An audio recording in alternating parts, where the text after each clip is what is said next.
the Forest for the Trees. You know what I'm saying? No. I keep screwing up when I say these guys are from Forest yes. for, I want to say from again. Yes. Forest for the Trees. And this is the first CD for Forest for the Trees, and they're working on their second, and they're going to be going out, possibly doing a little touring. And Carl's brought his fiddle along, and Squeaky has brought his mouth along. And it Drew, usually comes with the package. Drew, you bring your ass? Yeah, and my mouth. I'm going to know what you're Our mouths saying are here, there. too. Some nights Drew doesn't bring his ass. He just sits directly on his wallet, but there's no ass there. So you guys are going to be playing a little something later on tonight, right? I mean, you'll do like another little ditty for us, perhaps? We got a new single coming out. I think they're going to play that. Oh, okay. And you guys a little something live again, man? Yeah, you guys will work something Well, out. you have to ask Carl, because I don't know if he have any more violin tricks up his sleeve. For the sake of radio, just say you will, and then people will forget about it in an hour when we don't do it. Sure, we'll do it. Okay, that's what I like. It's all good. All right, Eileen, Yeah, hi. what's going on over there? All right, well, first of all, I'd like to say, Forest for the Trees, you guys have a great band there. And, okay, here's my problem. I found out that I'm pretty sure that my dad is gay. And how did you find that out? Okay, well, first of all, my parents have been divorced for about 6 or 7 years now. Mm-hmm. And, you know, my dad has a roommate now. And his roommate's a few years older than him. Mm-hmm. And he's male. Mm. And then I was in his house one time, and I saw that he had some books on getting a good male relationship if you're gay. And then I also found... That's the title of a book? I don't know the title of the book, but it was something to that degree. Did it have guys hugging on the cover? I didn't read it. I just saw the binding of it. Let's see. So, and then I also found some playgirls in his house as well. Okay, that's gay. Yeah. There's nothing, unless they did a write-up on him in a Playgirl. There's really no reason to have a Playgirl. And even then, I think that makes you kind of gay. Unless you had a girlfriend that was into that. Yeah. No. Not very common. Was Playgirl for girls? No, it's for gay men.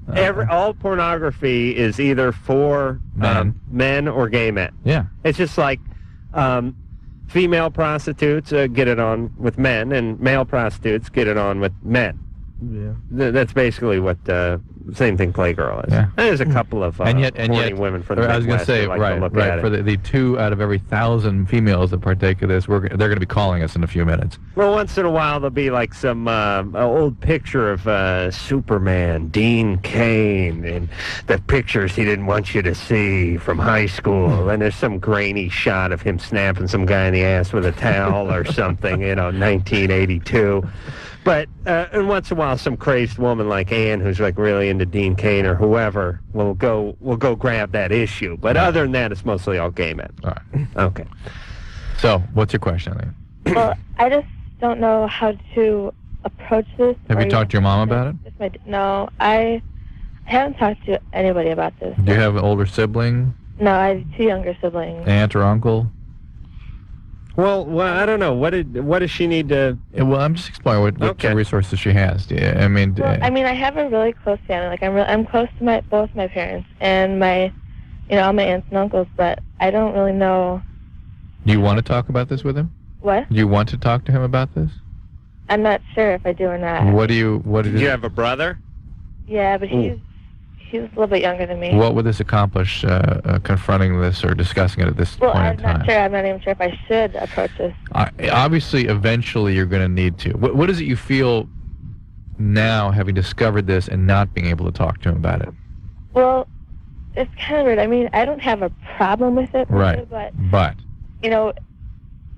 right now at this time, it's not like socially acceptable. And yeah, but what does it do to your relationship with him? Well, I mean, we still have a pretty strong relationship, but I don't know if it has changed it. Like, I don't know, sometimes I'll, think about it when I'm with him, and I just feel a little bit uncomfortable. Okay, so it just creates, it puts a little wedge between the quality of the connection that you two had, right? Okay, so eventually it needs to be discussed. The question is it important to discuss it now? No. Listen, I wouldn't ever want to talk to my parents about their sexuality, gay, heterosexual, I understand. bisexual, But it's an issue that's affecting Eileen's relationship. zoophiliac, whatever the hell's up with them. I don't want to know about it. But she needs to sort of get it out on the table so they can, re-acknowledge each other in a more honest way. Why does she need, I don't know, but why does she need to talk about his homosexuality any more than I don't need to talk to my parents about their lack of heterosexuality, which doesn't make them homosexual. They just don't have sex. Because they haven't changed. Who you believe them to be is the same as you've always believed them to be. And now she has a little kind of awkward feeling. It's a difference, and she wants to reestablish in a new relationship. And they will eventually. I'm sure of it. But is he an abusive father? Let me get back. Eileen? Mm-hmm. Is he a good dad? Yeah, he's a really good dad. Just ask him. Yeah, I love tell. him. And You need to you look for your opportunity. Know that it needs to be discussed, but don't force it. What kind of car does he drive? he drives a Saturn. Yeah. Is there a convertible Saturn? They make convertible? And they don't make that canary yellow? No, it's white. Okay, he's fine. That's what the frugal gay man drives. The sensible gay man drives the Saturn. All the others get the Miatas. All right. Well, Drew and I were having a conversation about what is the preferred transportation for the gay man, and we figured out it was the Rabbit convertible back. Gay men love convertibles.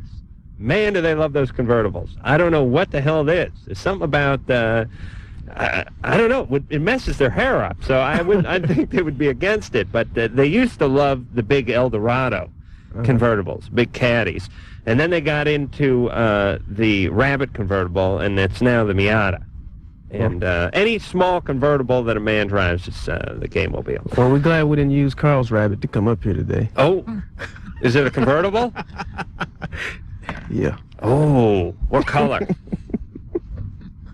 Actually, I drive a blue Marshmallow. Okay, so it's not, what color? Well, seriously, what color is It's a it? blue Marshmallow. What's a marshmallow? It's one of those Ford Aspires. Oh, okay. All right. It's not a convertible? It's a bubble. No. No, okay. Oh, that's fine. That's bubble. fine. Just as long as it's got a hard roof. Adam, Hard roof. Yeah, hi. you're 16. Yes, I am. You're on with Forest for the Trees. Okay. You guys, I just want to say you guys are really cool. Me and my friend Jay, we're like trying to start like a kind of like a techno electronica group, and we listen to you guys all the time. You're really influential to us. We like kind of like have the idea of like having our music be really instrumental and stuff, and we're kind of getting ideas from you guys. But I just wanted to call and say you guys are really cool, but I wanted to ask you, do you know what kind of good equipment there is to use, like cheap equipment for two poor kids who have jobs flipping burgers? Save. You got to do plenty of saving to get, Yeah. if you want to get some used stuff. I mean, they have plenty of used stuff that's in, LA Here in advertisements California, and they stuff. have a newspaper called The Recycler. You can buy stuff through that. Yeah. I'm sad to say that my mother buys just about everything the family owns via the recycler, and there's nothing more entertaining than looking in the back of the recycler and seeing a guy who's selling a rake for $6. I mean, it's like, hey, low mileage, barely used. It's a Lawnmaster series. I paid $9.95 for it. I'm going to let it go. Sacrifice at $6. I'm thinking to myself, the day I put a rake or any garden implement into a newspaper and sell it as used is the day I kill myself. As a matter of fact, there's a few things. I'm putting it out to you guys and everyone in the world. I want someone to kill me if they see me doing one of many things, and this is one of them. The others, dedicating days in the garden and that kind of stuff. But most stuff has to do with either raking or gardening. Or riding in a convertible Rabbit. That's right. Or, it's when you don't see my head is when you really got to worry. When I'm in the passenger seat, allegedly. Head. All right, Adam. Can you play your mouth at all? Excuse me? Like No, squeaky? I can't. No. No, because that's helps. one thing that would help. Yeah, I know. Because that's free. Well, but then I'm going to get a drum machine then if I can't play my mouth. What kind of equipment do you have? Absolutely nothing except for None? except for an average Gemini turntable. Can't you do crap on computers nowadays? Yeah, I have a computer. Can have a program that lets you sample and stuff, and I'm like been sampling and like making loops and stuff just to play around. It's pretty fun, but Well, that's where it starts until you can get, more equipment to sound a little bit more advanced. But computers, they have a lot of things that's on computers that you can make the whole world on. Yeah, I found actually on the internet today like a computer mixer thing, like a little cheapy thing that works, but I'll tell you, I don't, I've talked about this before. I don't play an instrument, never have played an instrument, wish I could play an instrument, but every once in a while, not every once in a while, I'd say about twice a week, I hear Guitar Center's red tag sale on the radio, and I think it's Guitar Center. There's probably a few places, and there's probably one in every town, but they're selling these, they go, Tascam, pedal effects, usually $1,700. Tomorrow, $1.50. Like, really? Drum sets, a nickel. I mean, they're selling electric guitars for 50 cents. And every time I hear one of those ads, I go, whoever's in the car with me, I go, we got to start a band. I cannot let savings like this go by. I mean, they're offering 10,000% savings. I don't know how they work that. There's nothing I'm interested in that ever runs a spot. There's no tools, no pornography. There's nothing that ever runs that kind of ad. But I always wish I could play something when I hear about those. How do they do that? Do they just mark it way up and then cut it down to just about what it should have been? Basically. I mean, they're selling like synthesizers where it was $3,300 and they went like $80. Yeah, they want to keep the regional crown. All right, Drew doing a little inside Galpin Ford comedy there. All right, we're going to hear something else from Forest for the Trees, and we'll be back with Carl and Squeaky G after this. This is Loveline. Loveline will be right back. Hey, this is Adam Carolla. This is Dr. Drew. Stay tuned for more Loveline on the Zone 105. It is Zone 105. Hey, this is Adam Carolla. And this is Dr. Drew. And you're listening to Zone 105.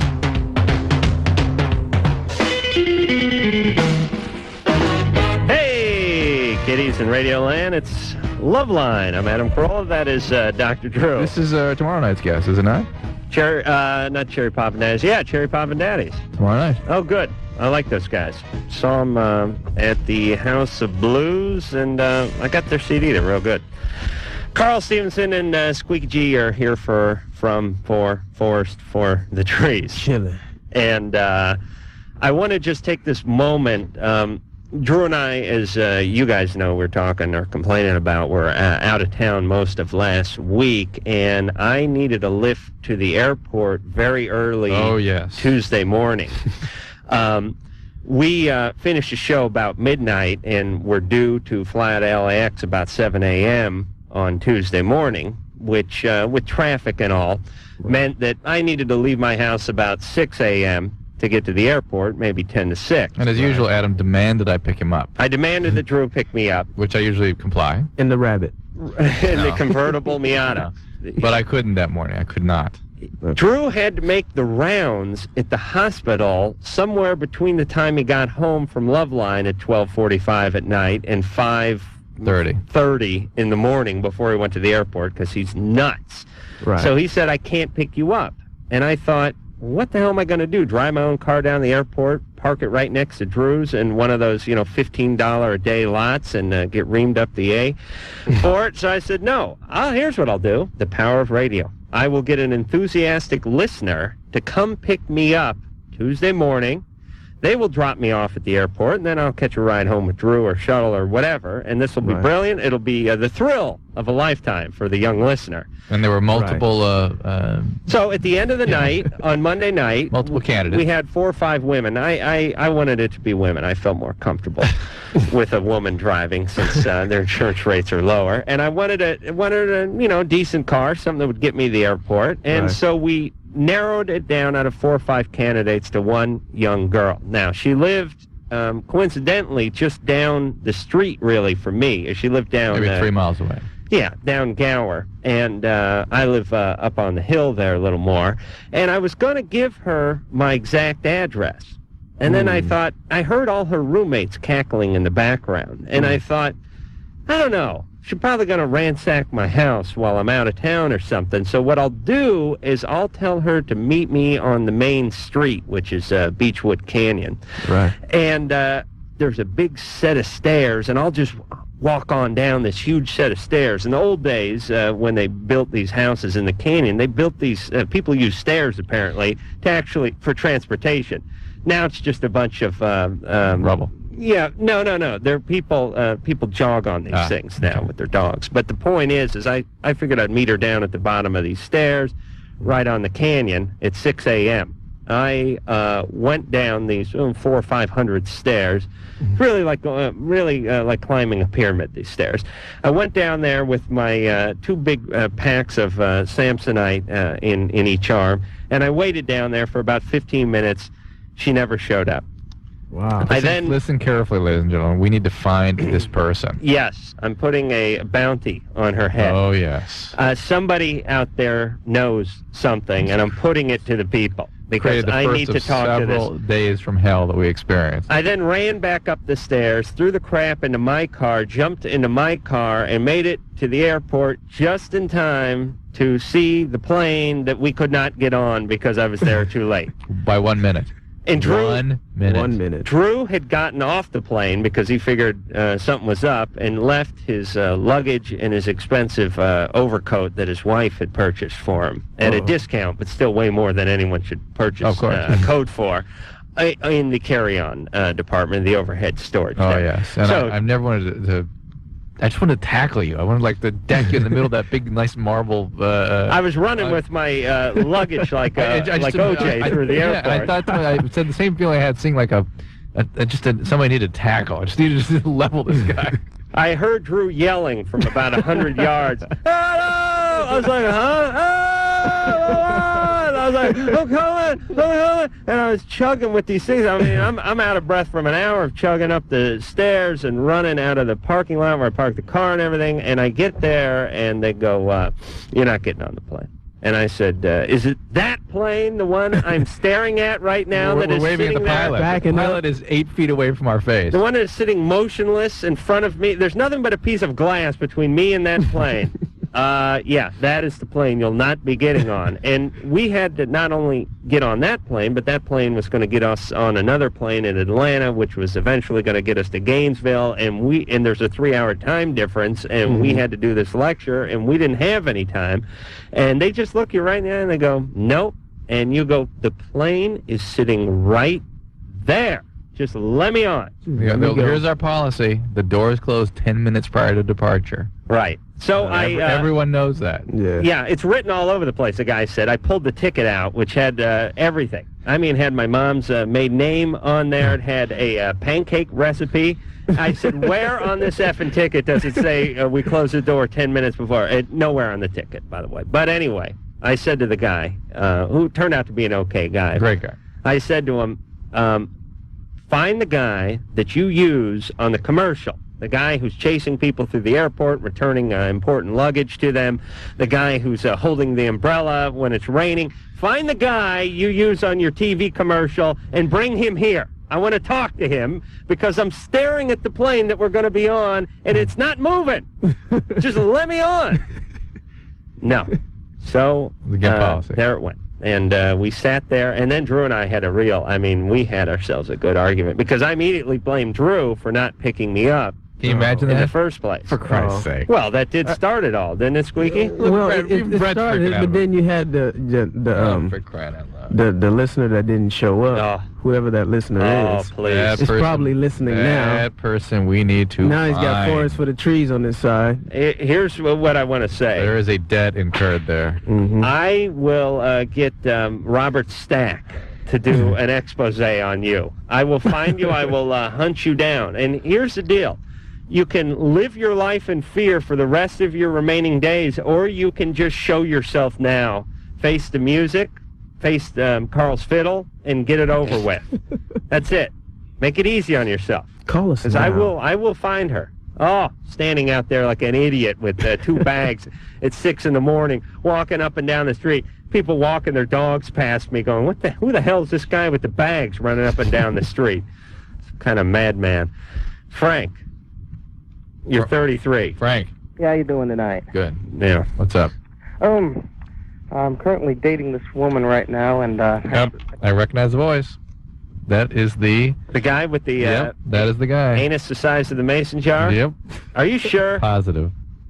It's just an unmistakable voice. There's a guy who calls the show. He hasn't called in like 6 months. No, he has not. But he would call the show like every 2 months, and he would ask these long, involved, very titillating questions, and at the very end, he would say, well, part of it's difficult on me and my girlfriend because part of her handicap is that she has an anus the size of a mason jar. That was always that was always the tagline. And Drew says he recognizes his voice, even though we haven't heard it in 6 months. Yeah. But is it him? Frank?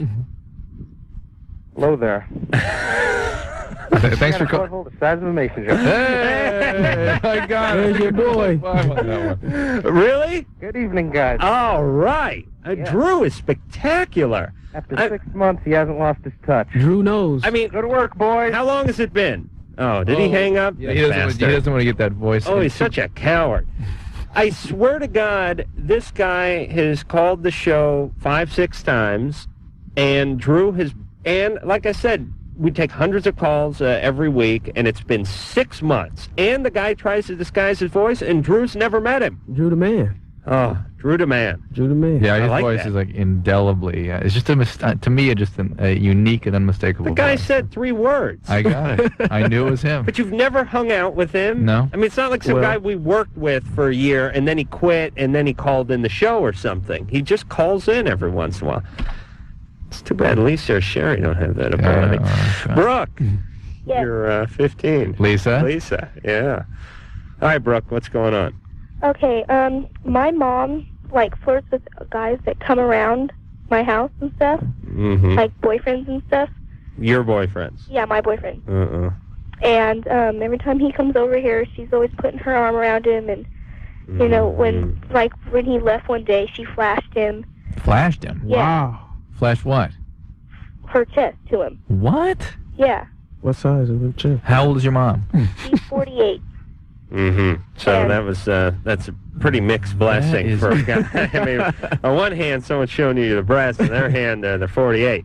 That is bizarre behavior, Brooke. Has she got any other problems?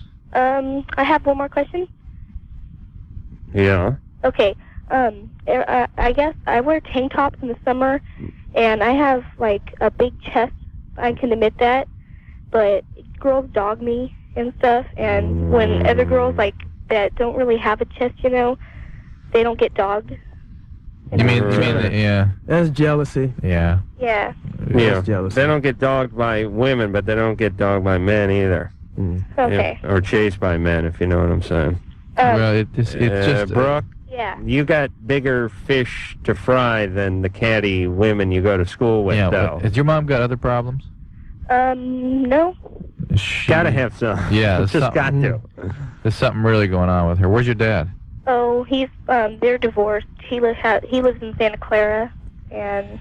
I mean, the behavior is way out of line, Brooke. Okay. Way out of line, and I wouldn't feel uncomfortable bringing it up. Do you have any adult siblings or anything like that? No, I don't. I have a brother. Aunts or uncles? Anybody else you can appeal to sort of? Yeah. Why don't you talk to them about your mom's behavior and how it's making you feel and what it's doing to your relationship, and see if they can maybe talk some sense into her, because someone needs to kind of yank her chain. This is inappropriate. Brooke? Have you had a lot of boyfriends? Yeah. You not a virgin? Yeah, I am. Oh, you are? Yeah. Wow. Pretty good. Yeah, and I guess my friends always say the reason they go out with me is because of my chest. But. Yeah, what are friends for? That's nice. Maybe they're dogging you. Yeah. It's not fair.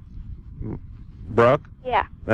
Find some new friends. Stop wearing tank tops, and keep the drapes drawn at the house, please. Something with your mom. Something's up with Mom, and I suspect something's going to be up with Brooke too, by virtue of the fact that she was raised by Mom. But she's sort of intact at this moment, which is, relatively speaking. Yeah. And, well, maybe, if it's an aunt and uncle, somebody can come in there and create some structure in the family. That's nice of the friends to say the guys are going out with you because you have a large chest. With that age, boy, too, when people really don't need their friends so much. Yeah. My friends tried that, but I would always foil them by having nothing going for me. They'd go, oh, she's just going out with you because...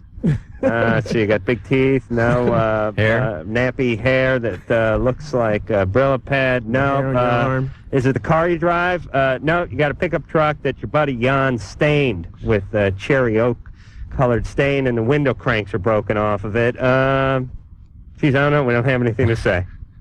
It must be love. All right, we'll be back. Oh yeah, everybody now. Loveline will be right back. This is Adam Carolla. This is Dr. Drew. Stay tuned for more Loveline on the Zone 105. Hey, it's Loveline. We're running a little late for our usual 10-second top of the hour break. So here it is, and we'll be back in 10 seconds. This is Loveline on radio station. KROQ-FM, Pasadena, Los Angeles. The world famous K-Rock. Maybe I'll come show some support, unlike my illustrious part. You stay home, Drew. It is Loveline. I'm Adam Carolla. That be Dr. Drew. Phone number 1-800-LOVE-191. Fax number 310-854-4455. Carl Stevenson is here. Also Squeaky G from Forest for the Trees. And if you missed the conversation at the top of the show, Carl produced Beck's first album, and maybe even more than produce, right? Would you say, Carl? A little songwriting in there too. Right. And when you hear Forest for the Trees, you can hear that coming through pretty clearly. But anyway, Forest for the Trees finished down. Forest for the Trees. What was it, 94 or something like that? Yeah, approximately. And it sort of stayed shelved for a while. And Carl had a little difficulty and had to be hospitalized, worked out a few things, got on the right meds, and now he's back. He's got his fiddle and is ready to do the second album. They let you bring your fiddle into the hospital? Yep. Oh, they do? They do. I wrote a couple songs in there. How long were you in for? I was in there for like 4 weeks. Was it miserable, or were you happy to be in there after what you'd been through? Well, it was pretty nice. They had pretty good hospital food. Oh, really? For a change, yeah. Jeez, could you imagine? I was eating burgers and fried chicken. Why is it your doctor tells you to stay away from all the junk they feed you once you get in the hospital? I know. And what is that? That's been a long-standing issue. Most hospitals have sort of... Hospitals and schools, you'll die if you stay. Like if you flunked enough grades, I think you would just your arteries would just collapse. You wouldn't survive. Yeah. I'll tell you, if they ever have a hospital on an airplane, I think that's it. I think the worst possible food could be if they had some sort of infirmary at a school that was on a plane, in a prison plane. Oh boy! All right. So we're going to hear something else from Forest for the Trees. It's not beatboxing. Yeah, you're not going to beatbox. No, I'm not going to beatbox. All right. I may do a little beatboxing yeah, myself. it'd be cool. We'll just have a whole session of beatboxing going on in here. And Carl, you're going to play. You're not going to play any more fiddle. He is. He is not. I will if you want me to. Yeah, I'd like you to. All right, we'll just make something up out of the blue. And Squeaky, you can do a little more beatboxing to Carl's fiddle, right? Yeah. Okay. But we're going to hear something that's a little more produced. Actually, all right, we'll do that. This is you got it queued up there, Engineer Brett. Engineer Mike is on some sort of hunger fast or something. I don't know. He's holding out. It's funny we haven't missed him, but he's home, and we got Engineer Brett sitting in for Engineer Mike, and it's a long story. But anyway, this one is from Forest for the Trees, off of the same named album, and it's called Planet Unknown.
experience, a phase transition of the mind. What we could do, what we will do, that's a question for all mankind. Chaotic tales of signals crossing over in and out of time. Paradoxical abstraction, it's an equal so sublime.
Everybody get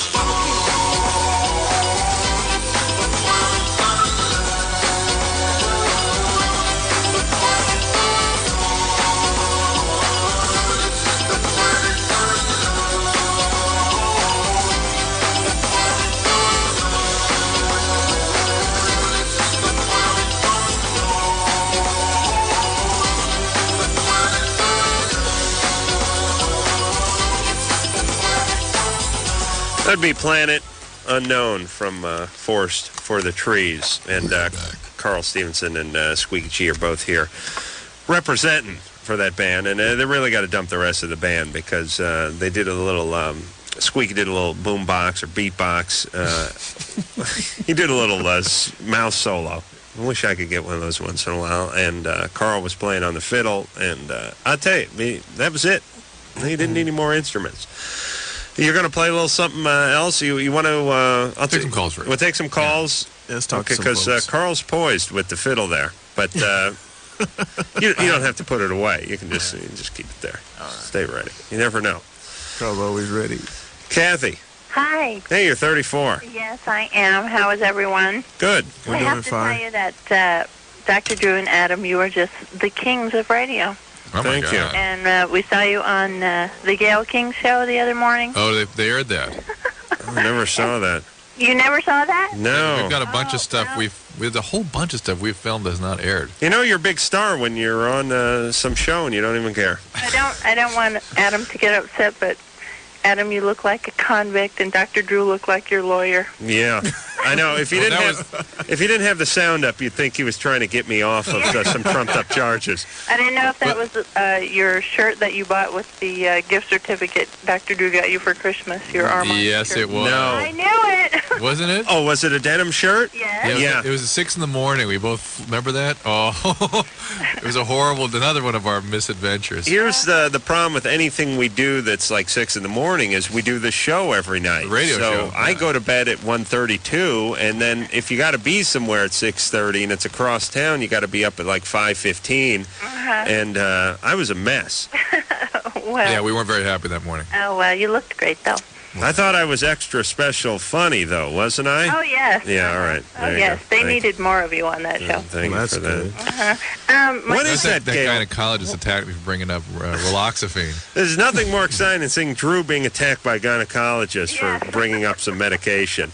Once in a while, other doctors feel a little bit threatened by Drew because he's making a bunch of money and he's being successful and all the chicks love him and he's got his syndicated shows and all that kind of stuff. Right. And they get some Drew wannabe on there, and Drew brings up a medication and they get a little bent out of shape because they did just as much schooling as Drew did, but they're not getting as much recognition. She was right. Well, that's just what I didn't hear the question clearly, and it was something about, I guess, about hot flashes. flashes when people that don't want to take estrogens. And and I didn't hear the hot flash part. I was just talking about estrogens that when people don't want to take it. And there's a new estrogen equivalent called raloxifene. For all our listeners that are entering menopause now. Yes, exactly. They have breast cancer. Hey, when is that Gail King show on? Here it's on at 10, but I see it when I get off of work. It's like at 4:30 or 5 in the morning. No. Wow. What do you do? Night I shift. test drive cars. You do what? I test drive cars. Test drive cars. Really? Will they drive them around the clock or something? They are driven around the clock, 24 hours a day. And you're just one of the drivers. Well, yeah, just one of the How do you drivers. get into the car while it's moving? Huh? Do you have to get in while it's moving? You just get ready and jump. Really? You test drive cars? Yeah. What car do you drive? I work for Nissan. And so there's many, many cars. We test drive competitors' cars. Do you just go around in an oval?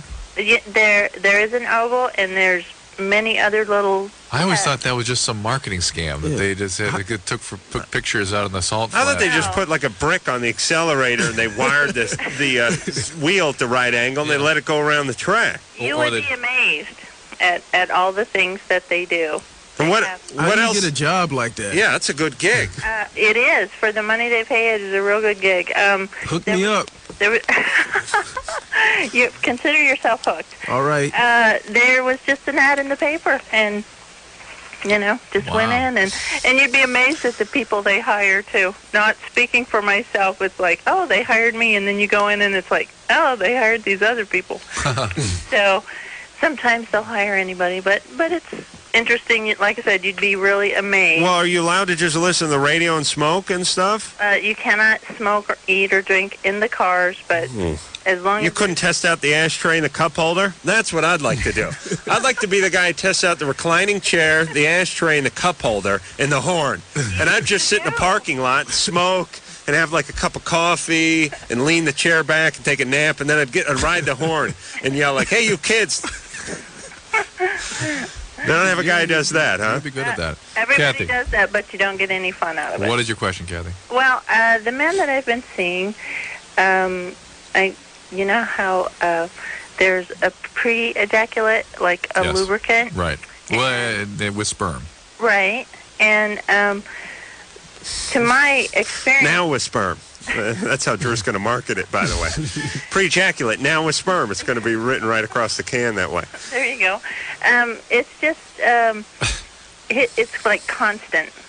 And He has leakage. like a leak, yes. Some guys have that. He's a plumber. No, some guys have. That's all right.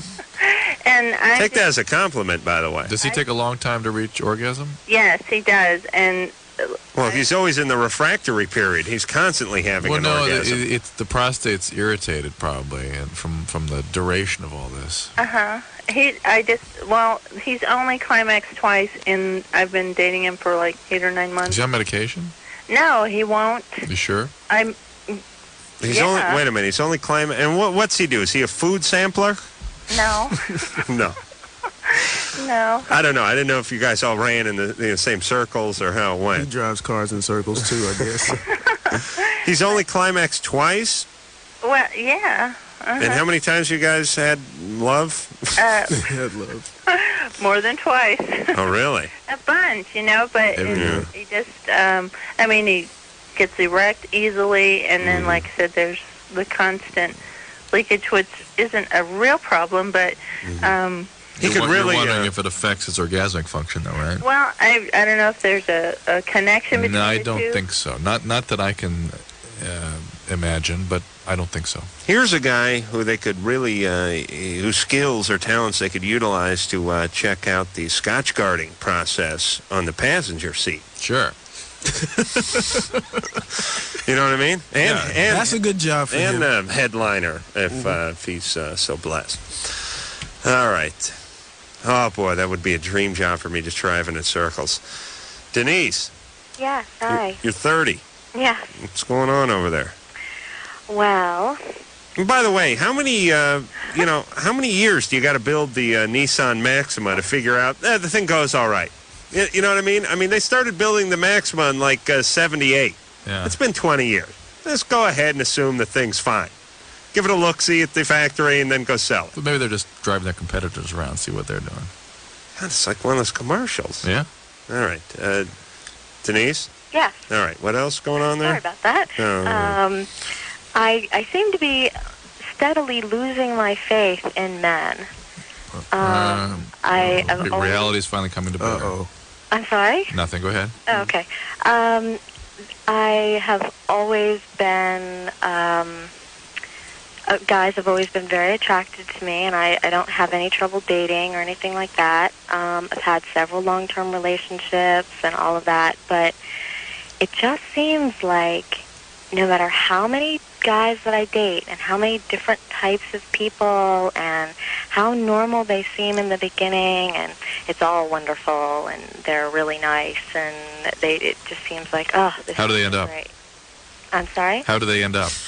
It's like it's a different person. But how do they end up? What are they actually like? They're like untrustworthy, or I just find myself being so disappointed. What kind of guys are you attracted to? Outgoing. Have lots of activities. They're well-rounded. Dangerous? No. What kind of hobbies are they into? I like guys that have a lot of friends and who, because it's. So a guy's guy. You like guy's guy. Yeah. Yeah, that's trouble. Yeah, that's already a problem. But when they're untrustworthy, what kind of things do they do to you? I'll catch them in a series of lies, or they will find out that they're still in love with their ex-girlfriend when they've sworn to me that that is not the case. Right. All right, but listen. Assorted infidelities. Denise. Yes. Who's picking all these guys? Is your mom picking these guys for you? No. What? I am picking these guys. But you have to understand, I'm I'm flabbergasted. You're very what? I'm not always flabbergasted. I'm like, well, I kind of saw that coming. But I've always been a very intelligent person and I'm usually such a good judge of characters. I mean, with my friends, I'm a very good judge of character. With women? My friends are wonderful. With women? No, actually, most of my friends are men. I have a few... All right. Well, listen, who you're not physically attracted to. As anyone can judge anyone's character when they don't want to hump them. I mean, that's easy. When you want to hump them, then the penis gets in an argument with the brain. It's like, hey, this person's a psychopath. Are you kidding? Look at that rack. Shut up. I'll do the thinking. Denise doesn't have a penis. That's her problem. No. When you become sexually... one of the reasons you're attracted to these guys physically... Is some problem. Is there something in them? Yeah, and the reason why you're not attracted to your male friends who are just friends is because they don't have those qualities. That piece. So it's a catch-22. You got to date someone you're not attracted to. You really do. Yeah, you do. It's sad. Actually, I don't go for the really handsome... No, it's just attraction. That's the excuse, though. It's not about what the person looked like. It's about your attraction to them. It's the attraction that you have to them. Oh, but that's so sad. That's so sad. I know, but why do... Drew, let me give you a real interesting or easy example. Wait. Should I sell myself short by giving myself half of what? Selling yourself short? Someone I'm not attracted to? Dating... I don't think so. Listen, dating guys that don't bang your sister is not selling yourself short. Dating guys who don't get trapped in a hailstorm of lies 6 months into it is not selling yourself short. This is the point. It's being more mature about your choices and really going for a higher ground in your relationship and not continuing to sell yourself short. Do people that you date, other people don't like them? Think you shouldn't date them, that kind of thing? No. Okay. They don't say anything. I mean, of course, the assorted, irregular, they're like, what are you thinking? But, Denise, the short-term ones, and I think, what am I thinking? Okay. Contradiction. But I suspect the other guys, the longer-term ones, have parts of them that are like the short-term guys, too. And this is where you're making... Oh, everybody does. I mean, I'm not Denise? expecting perfection. Okay, then why'd you call? then there's no problem.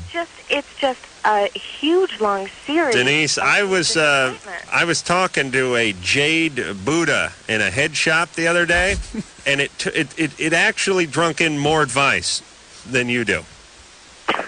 It was an incense holder, I think, or maybe it was a bong. I couldn't find the carb on it. It was a bong. Oh, here's what I was going to say. People, to a very simple example of attraction is, people that were raised by an alcoholic dad, or girls that were raised by an alcoholic dad, usually go on to marry a guy who coincidentally is an alcoholic. Even though they may never have been drinking, may swear, I'll never drink my whole life, and lo and behold, 5 years later, they're an alcoholic. People know it. They can sense it. That's what creates the attraction. That's what attraction is. It's not about anything you think about. Right. It's not about being intellectual. It's about instinctive, subconscious communications between people. That's why, by the way, that's all that attraction is, because there's oftentimes people that make more money, they stand up straighter, they're a little bit taller, and they drive a nicer car, and you're not into them as a woman, I would say, or as a male, as much as you're into this other person for one reason or another. That's what it is. It's really sad, but that attraction part is the scariest part of a relationship. Yeah. And it's the most dangerous part. And Denise, it is pulling you like when Bugs Bunny would fall asleep and like something would smell good, and the little like genie fingers would pick him up and carry him toward the carrot. Yes, that's what's going on with you, Denise. All right, Carl. Are you attracted to me? No. See, that's very healthy. Very healthy. All right, you attracted to that fiddle you got there? Yeah. Oh, partially. All right. I mean, platonically. Platonically, yes. He likes holding his wood. Drew, sniff the end of the fiddle. Make sure it's not been anywhere. No. Carl and Squeaky G are here, and they're going to be playing a little something live for us, right, when we come back? Sure. Okay, after this. Yeah, everybody on the floor, this is Ice-T. You're listening to Loveline with Adam Carolla and Dr. Drew. Nobody moves, nobody gets hurt. Hey, we haven't seen Ice-T in a while. Yeah. Have we seen him? Was he on the TV show? Yep. He was? That was the infamous TV show, that one particular episode. It's the one there MTV uses as an example of what we couldn't air. Is it still on? Yeah. Oh, yeah. Show's doing fine, but Ice was not back. We had him here. Right after that. But we had these people from his TV show on our TV show, right? The female... right. The head of the squad. Right. I was thinking of Coolio. Who was that? Was that... I don't remember. Drew, don't go down this road. Anne's not going to be any help. She wasn't there.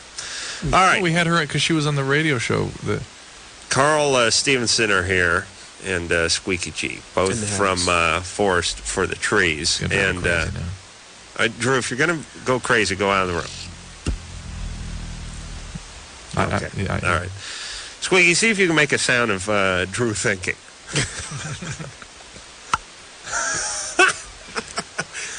No, it wasn't Catherine Bell. Mia Corp. Yes, Catherine Bell. That's my woman. But Mia Corp. Great looking. She's like Asian or something. Anyway, phone number for Loveline 1-800-LVE-191. Forget about the fax number. And Carl and Squeaky are going to do another live number for us. Are you not? We are. Yeah. Okay. No. It's hard to answer when someone says, "Are you not?" Is this one called something, or are you just going to? It's called An Ear is Listening. Think about it from the perspective of a fawn deep in the forest listening to the forest. Hold on, that's a deer. Oh, you idiots out there. All right, I'm sorry. Yeah. A fawn is a deer. Yes, it is. And the squirrels beatbox. You ready? Mm-hmm. All right. 1, 2, 1, 2, 3, 4.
Stevenson and Squeaky G. You know what I was thinking during that? I was thinking, everyone's worried about having their jobs taken by a computer.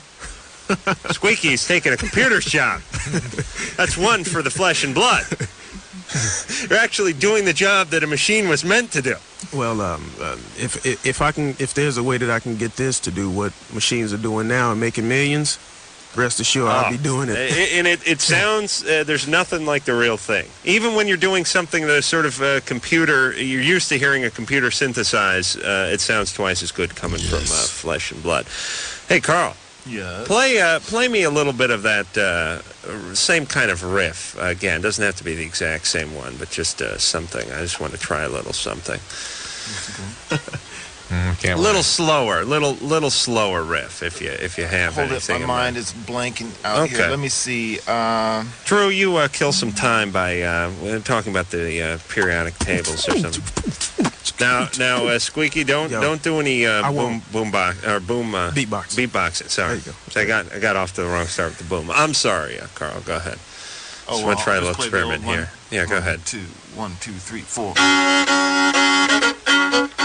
No, it's got to be slower. Got to be a slower riff. Slow it down. Just go a little bit just slower. Slow it. Yeah, just drag it out. Drag it out. Just want to try something. Halftime. Perfect. All right, close your eyes, Drew. Sherman's march to Atlanta was one of the bloodiest battles of the war thus far. The Merrimack had blockaded the harbor. The Monitor was there to greet it. After a hail of cannon fire... Drew, does that sound familiar at all? Yes. What is that? I saw the Civil War series. Yes. Ah, surprise! He gets the golden Twinkie. Yeah, that was pretty good. And with the Squeaky with the cannon fire, the reminiscent sounds. That was amazing. Yeah. I wish Squeaky could just follow me around during the day. So I could say like when I went like I was at the cleaners and I went like when we went to the airport and they didn't let us onto the plane. You could just do gunfire. Yeah, I could say stuff like, I hauled ass to get here this morning. And could you do some, moving fast thing? And if we don't make this gig, they are going to kick my ass. And I swear to God, some heads are going to roll if I don't get on that effing plane. You know what I mean? Just to, I think people know what you're talking about, but when you really add the sound effect behind it, I think it really drives the point home. You mean to the color man? Yeah. Don't piss me off, by the way. Give me a little of that. Give me. I'll tell you would not like me when I'm pissed off. Pissed off. Just the gunfire guy. No, just give me the Satan voice. I think. Satan voice. Oh, don't piss me off. You won't like me when I'm pissed off. Don't you think we could have got onto that plane if we had Squeaky behind me with a bullhorn? No. No. Nothing would have got on that plane. All right. With a gun. Leon, I think they got rules for that. Leon? Forest for the Trees? Oh, man, you guys are it's like I'm humbled before your presence. It's great. I love your music. I love how you, juxtapose, Celtic and classical and rap. It's just amazing work. Thank you. They're like Caltech meets Cal Jam. Yeah. Little 1977 reference there. I said, it's really thank you very much. It's just way out there. It's like we appreciate what you're saying. Did you have a question, Leon? Hey, I had a question on one of their lyrics from Dream. It said Oedipus is bliss or something. Oedipus. Yes. What does that mean? Oedipus is bliss. It just means that to realize how horrific things really are, kind of relieves the mind. Oedipus Rex was a famous play by Sophocles about a guy who killed his father and married his mother. Okay. And it's the cornerstone of one of the theories of human neurosis, human psychological problems. You get it now? Yeah. Hey, I have a question for Carl. Hey, you should bring Drew out on the road with you, by the way. You To guys could explain do the every song, word. and then he could walk out during the breaks and, What he really said, broken down in the Bunnock style. Carl, all right. On Loser, on what was it, Mellow Gold? Did you play the sitar? Yes, I did. That was you. That was me. Oh, you played? I asked you if you played any other instruments. Oh, you said you're playing the sitar. You're learning the sitar. I'm still taking lessons. But how long ago was that you played the sitar? Oh, about 5 years ago. Well, that's enough with the lessons. If you played on a record 5 years ago. I haven't been taking lessons all that time, though. Oh, okay. Were you guys like influenced any way by like Peter Gabriel or like the Beatles, or what are your influences? Mention Beatles, Carl will talk all day. I'm not influenced that much by the Beatles except for lately. I never even listened to them until I was about 22, 23. Well, they're new stuff, so no. But I was influenced by synthesists such as Wendy Carlos, Vangelis, Jean-Michel Jarre, and influenced by the Ghetto Boys, by like the Clash and old punk rock groups like Black Flag and others. Hey, Drew, what was the name of that? Devo. Was there some synthesizer, some harpsichord or something played by some guy who was dressed up in a sort of Elizabethan garb that was real hot in the mid-'70s? Remember any of that junk? Sort of like Emerson, Lake and Palmer kind of. Oh, yeah. Well, there was a synthesizer. Yeah. And what was the first synthesizer used? Was that the Boz Scaggs Lido Shuffle?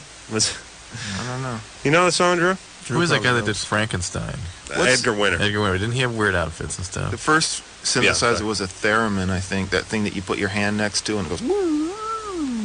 But that didn't make it onto a... Do you remember, like, the first synthesizer, the first songs, the first groups that used synthesizers? I think that the Franco family may have done. Huh. No. Carl, you know. I don't know. Beach Boys. What, Pet Sounds? Huh? All right, Sherry thinks she knows. Street and Lips. Oh, Good Vibrations? Really? I have to look That into was a theremin on that one. Oh, it was? So it's the one you were talking about? Yeah, it's really old. All right, Drew? Yeah. Do you have any other tidbits which we can use to bore the audience? We got to do calls. All right, we're going to take some calls. All right. When we come back, we're going to do what, Drew? Calls. And more what? Calls. Okay.